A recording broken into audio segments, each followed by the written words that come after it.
Ndeko benda kiti na betela oli solo boyebi ke Martin Fayulu aza na mikili ya poto auti kobeta interview kuna ya pas mal de balles perdues toyebisa bino makambo eza minene ya kokamwa komona ba politicien na biso ndenge babomisaka jeunesse après na sima na yango bazwi kiti bafandi bandeko Martin Fayulu akei kosala interview na ye kuna na mboka ya mindele azali ko déclare ngoye moko na munoko na yeke bayibaki ye élection ABC journaliste pardon il faut oloba que naza candidat malheureux te ezali Joseph Kabila nde ayokanaki na nanga po balekisa Félix Tshisekedi lelo batu wana kaka yo ovandi na bango olobi pona bulamu wa Congo ndeko wana eza pona bulamu wa Congo te.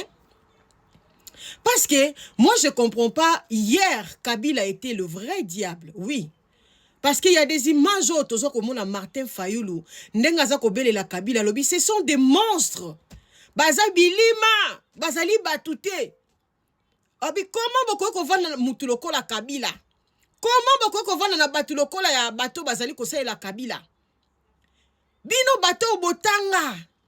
Est-ce que boko vanda kiti moko na Kabila Martin Fayulu yo mutozwa na soki pe na diplôme na box bobenga ngoni award soki pe wapi Boston soki pe ba université ni na minene bino bosilisa lelo yo vandi na Kabila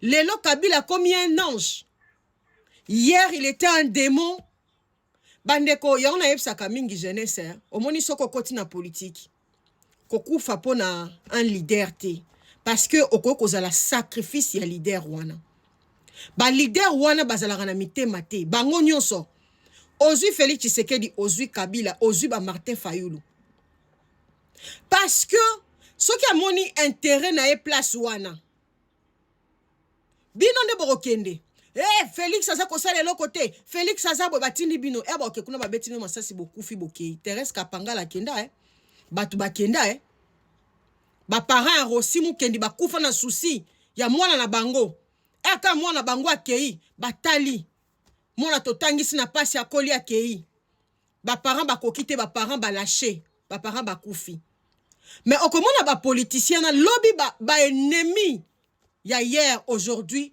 ba meilleur ami yo siko mto okotaki katikati na bango le fou du roi ils sont là pour tuer pour décapiter. Soko sako lo bamabe pour na président mususu. Mais baza ko mona na ba intérêt na bango basai nini bandeko basangani. Basangani. Martin Fayulu avant de sika moko na Kabila, hier il était un démon, un vrai monstre. Il faut prouver biselo nini la kisibino que aujourd'hui Kabila a changé. Parce que hier Herbiso to bandeko mona Kabila c'est un ange. Quelqu'un de bien, il travaillait pour le pays. Pour vous, il était un démon. Aujourd'hui, le peuple congolais, comme on a Kabila un démon. Pour Martin Fayulu, Kabila est devenu un ange. Bandeko, Bolanda Martin Fayulu. Commune Martin Fayulu, Moïse Katumbi, Délice Sanga et Joseph Kabila dénoncent la mauvaise gouvernance et la dérive autoritaire du régime de Félix Tshisekedi. Surtout, ils appellent à un dialogue national pour sortir la RDC de l'impasse alors que la guerre dans l'Est continue de faire rage dans un silence assourdissant. Que peut encore la politique face à la violence armée? Quelle responsabilité les autorités congolaises, le Rwanda, de la communauté internationale? Martin Fayulu, figure de l'opposition, un candidat malheureux à la présidentielle de 2018, est notre invité. Bonsoir, Monsieur Fayulu, et bienvenue sur France 24. Bonsoir. Je n'ai pas été un candidat malheureux. J'ai gagné, mais M. Kabila et M. Nanga ont décidé autrement. Ils ont fabriqué des chiffres pour mettre Félix Tshisekedi. Je corrige cela. Absolument, c'est votre droit. Alors, rentrons dans cette conversation, si vous voulez bien. Pour la première fois depuis le début de cette crise dans l'Est, la crise récente, je parle de 2025, donc de janvier, vous signez une déclaration commune avec Moïse Katumbi, Délice Sanga et Joseph Kabila, votre ancien adversaire, vous venez de le mentionner. Qu'est-ce qui vous unit aujourd'hui alors que tout vous opposait hier? C'est les Congos, c'est les pays, c'est la paix au Congo, c'est la sécurité au Congo, c'est l'envie, le besoin pressant d'arrêter des tueries, des massacres des Congolais.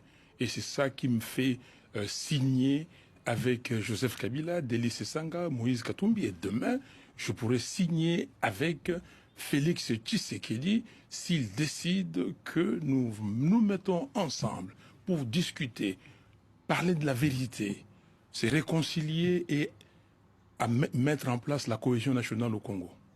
Vous appelez à un dialogue national, vous parlez de causes internes de la crise, comme la mauvaise gouvernance ou la restriction, je signe à la restriction des libertés.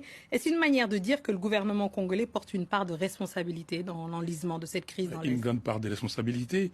Un gouvernement, s'il est mis en place, c'est pour résoudre le problème du pays. Mais si le gouvernement s'occupe à enrichir ses membres, à enrichir le membre des familles, ce n'est pas un gouvernement. Si un gouvernement ne s'occupe pas de la sécurité de son peuple, de l'intégrité territoriale, ce n'est pas un gouvernement. Néanmoins, est-ce que vous avez été approché pour entrer dans un gouvernement d'union nationale si c'était proposé? Et si c'était proposé, est-ce que vous accepteriez? Non, je n'ai pas été... je dois être clair, on m'a sollicité pour rencontrer M. Kolongele et Bérande, c'est lui qui consultait les gens pour ces gouvernements d'union nationale. Je dis que non, je ne pouvais pas accepter parce que je souhaite que les évêques catholiques et les pasteurs protestants réunis ensemble dans leur idée, initiative de pacte social pour la paix et le bien vivre ensemble. Et donc je souhaite que ces pactes, cette réunion ait lieu pour que nous puissions parler des problèmes du pays. Le président Tshisekedi, de son côté, affirme vouloir mettre fin à la guerre avec l'appui des États-Unis et du Qatar. Vous parlez-vous de négociations opaques avec le Rwanda et la présence de forces étrangères sur le sol congolais?